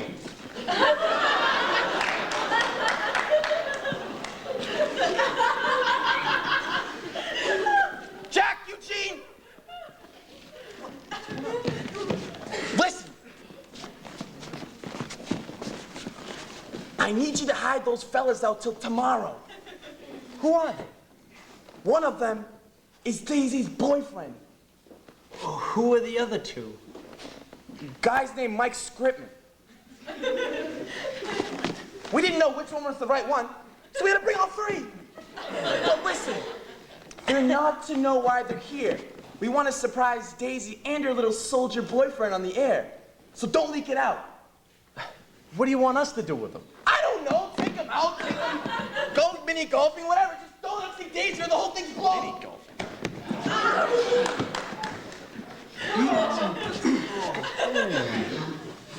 It was a stupid idea anyway. It was your idea. No, it wasn't. And besides that, it's over between them. Remember? So you say. Anyway, even if it is over, you keep your mouth shut. Let Daisy tell him herself. Besides, these guys have been in England, risking their lives for our country. This is no way for one of them to find out his girl is engaged to another fella. All right. Anyways, I still think Daisy's proposal was nothing but a ploy to get rid of you.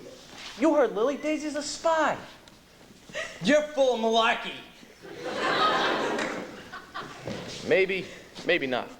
But until we know more, we keep this whole thing quiet. Now come on, let's get these guys over to the boarding house where we can keep them out of sight. She lives there too. She'll see them. Good point. We'll tell them they're on a secret mission and they gotta lay low. Hey, fellas, come on up here. Welcome to Chicago. Howdy. Thanks! But where do you keep all the dames?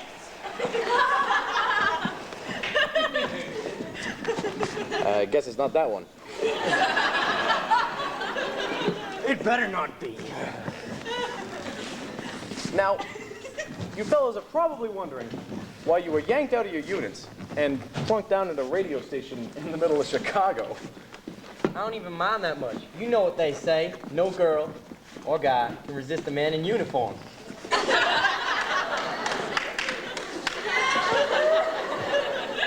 It's definitely not that one. Actually, you fellows were brought here for a very special reason, but we can't give you the details just yet. It's top secret. But believe me, it's very important to your country's morale. Now, you fellas got to lay low for a little while, so we're going to take you to our place. And you can't talk to anyone. Not even name, rank, and serial number? Not even! You mean if I meet a girl, I can't even tell my name? Not that I would. When I find out which one it is, I'm gonna kill him. Calm down. All right, men, let's move out. And remember, this is top secret. Your country's depending on you. Let's go.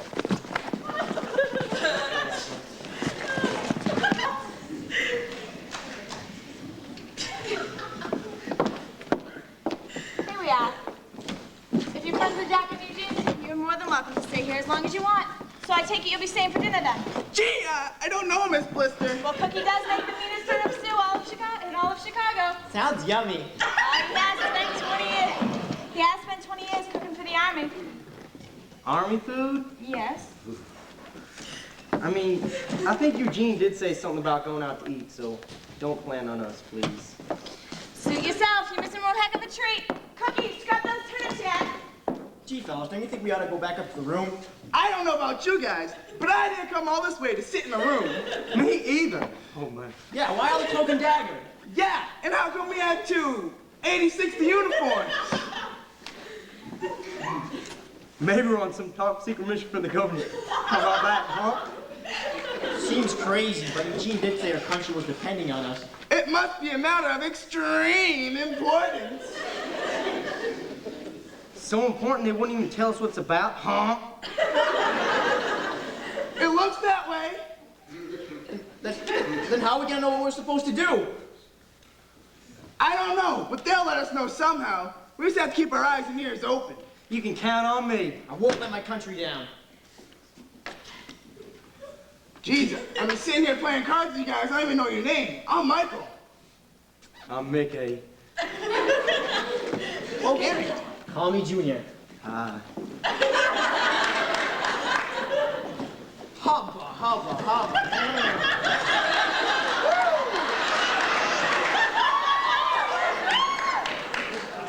Boy, you girls sure are a sight for sore eyes. Oh, my God. Who might you visions of loveliness be? I'm Alice. I'm Betty. I'm Dorothy, and who are you fellas? We're friends of Eugene. Oh, we work with Eugene at the station. He didn't tell us he was having company. We're not really company. We're on a secret mission for the government. Oh, man. Way to pinhead! Eugene said no one is supposed to know about us. You must be here to catch that spy. Spy? Where is he? Let me at him. I'll tear him. Calm down. Calm down. Now, ladies, what makes you so sure we're here to catch a spy? Someone from our show is a spy. And you guys look like you're from the government. And everyone knows the spy is going to break into the Dribble's office tonight and steal the secret troop movement information. Marco, it's beginning to make sense. Why else would they bring us here, huh? Well, it's obvious. They probably searched the files till they found the 3 most magnificent, luscious, scrumptious young boys who Air Force had to offer. Flew us here on a mission so sensitive. Even we couldn't know what it was about. Knowing 3 guys like us could figure it out on our own. Boys, our country is counting on us to keep things safe here on the home front for Mom. And the flag. But you're not safe, man. That scrumptious, home-baked favorite, apple pie. I think I'm in love. My hero. Oh, Mickey, you're so fine. You're so fine. You blow my mind. Can we come and watch? Promise to stay out of the way. It could get dangerous. And maybe we could get some dinner after. And a little bit of dessert, huh? All right, soldiers, move out. All right. By the way, I'm Michael, Capricorn, and love long walks on the beach.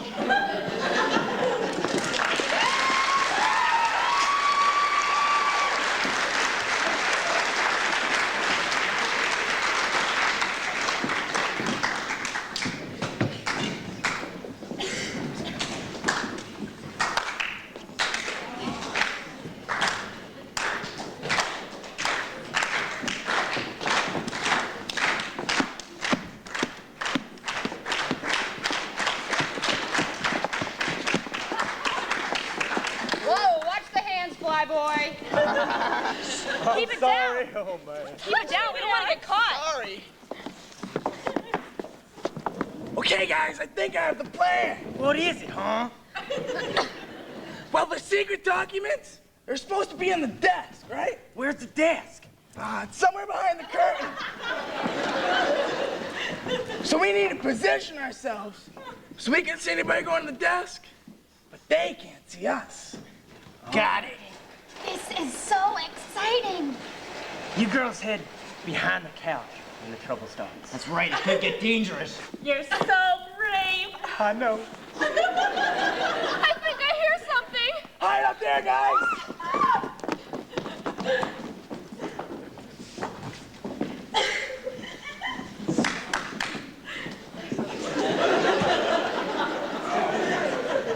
To the desk. Here, you hold these while I find it.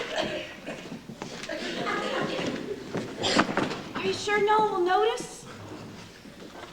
Not until it's too late. Never done anything like this before. I feel like such a common criminal. You just stand there and be the lookout. I'll take care of the rest.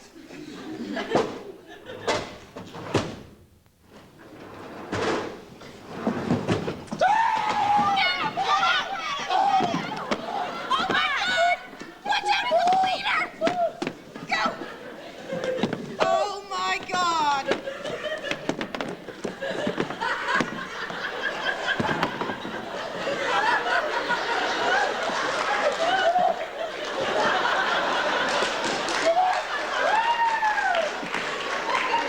I am not helping this thing up. Dash, darling, the spy? Of course he's not the spy. Oh, jeez.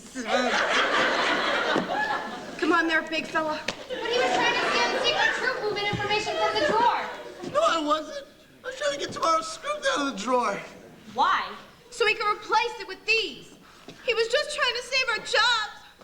I can't believe it, Console me. Shh. No matter what happens, we'll always have each other. We will? Sure. Sure we will. I'll be happy to play the butler if you're the maid. Really? That's so sweet of you, Dash. Sure it is. Sorry to interrupt this tender moment. But if you guys aren't the spies, I should just get out of here so we can catch them. If you're gonna catch a spy, I'm gonna be around to see it. Too late now. Everybody hide.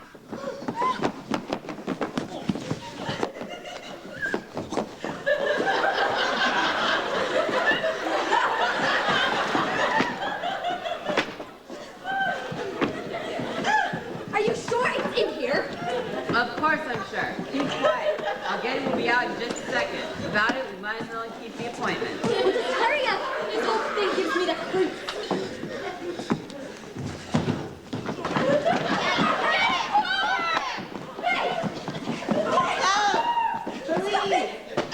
Security! Help! Hey! What kind of spy off with the police? A spy? Dark Dribble is not a spy! I demand you release him this moment! Look, you're not the spy. What are you doing sneaking around the office after hours?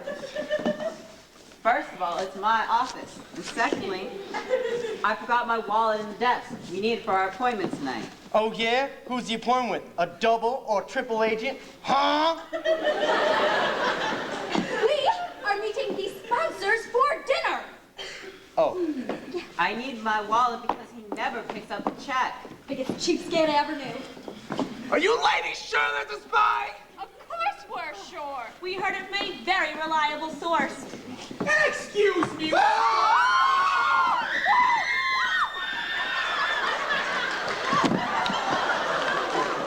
are you doing, sneaking up on us like that? We weren't sneaking up on you. You people shouldn't be here. You'll ruin everything. A lot of careful planning went into this. You must be talking about the spy. Like, you know about the spy? That's why we're here. We're on a top secret mission from the government.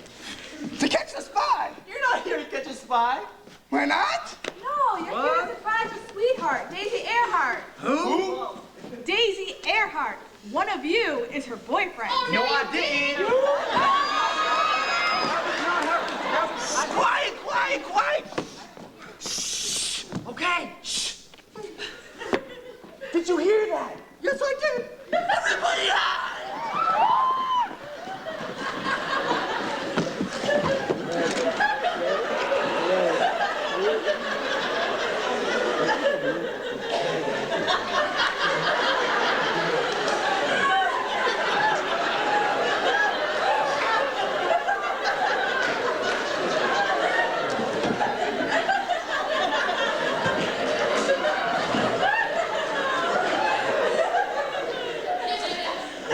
Come on, it's over here in the desk. Oh, Clark, we shouldn't be here. What we're doing is wrong. Don't be silly. It's not wrong. Just think of it as an opportunity for self-improvement. Do you know where they are? I don't know where they are.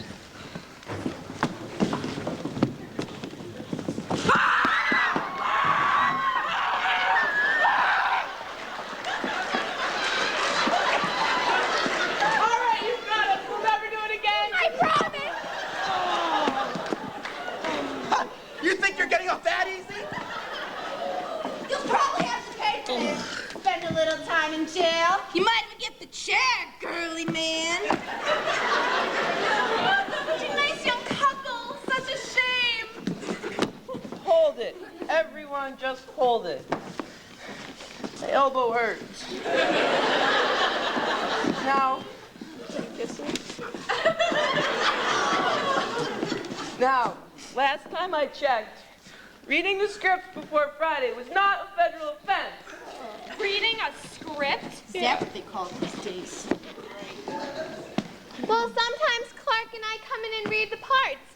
I play Linda and he plays Dr. Worthy. Yeah, only when we do it, our love scenes are a bit more realistic than Oh my God!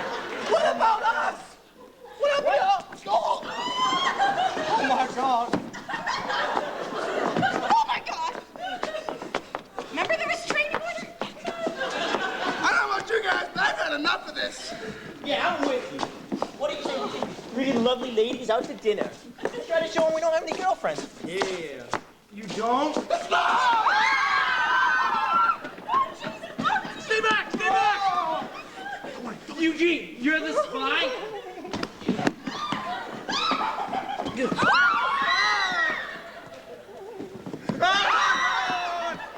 Jack, let me go. I'm not the spy. I'm a federal agent. My ID's in my pocket. Oh my God. He's right, everyone. He's not the spy. Oh, sorry, Eugene. Oh, my. Now, would you mind explaining to me here what you're all doing here? Well, never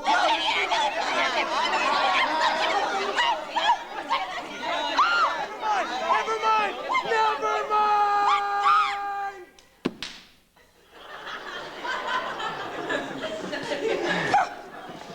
Look, let's just get you all out of here so I can catch myself a spy. I'll get him out. You check and make sure the envelope's still in the desk. Let's go. You shouldn't even be here. Come on. Get out. Let's go, numbskull! You too. This way! Pick your waddle up a bunch!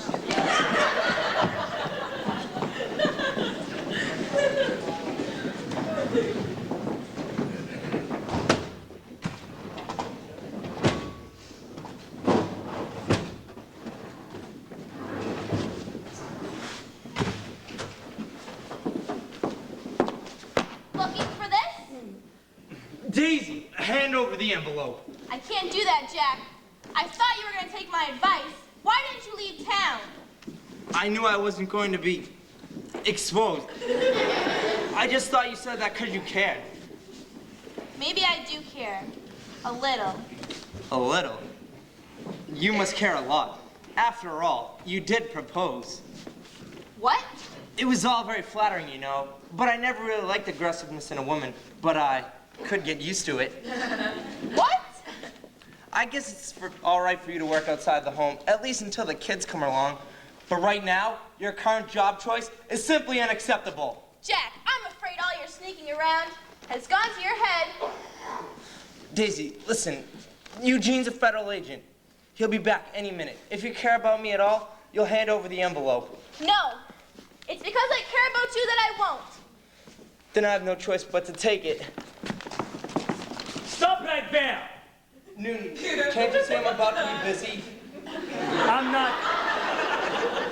I'm not Newton. I'm Fritz Brian Annenberger. And I'm come for the envelope. You're the spy? Of course I'm the spy, you idiotic American. That's great. It's wonderful. Really? Thanks.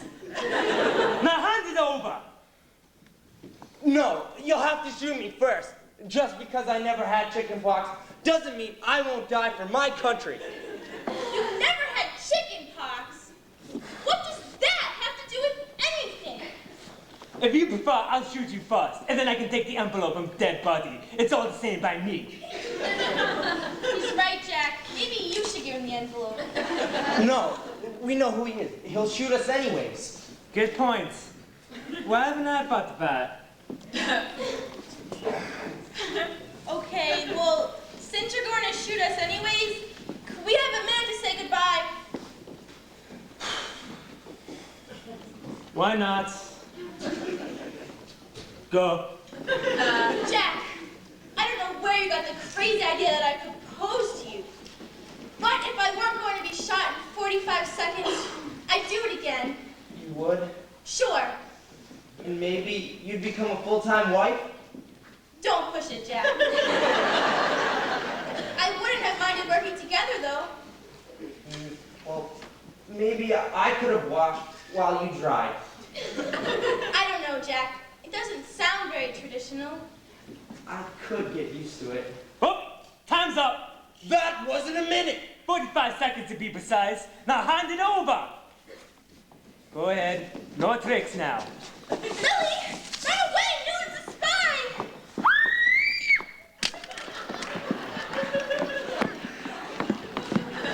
Good work, Jack. It wasn't me. It was Lily. Lily? Where did you learn how to do that? Well, sometimes when Macy's has a sale, it gets pretty rough.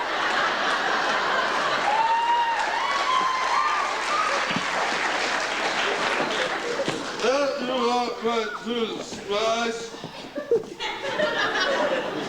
Dad, I saw you quit drinking. I did.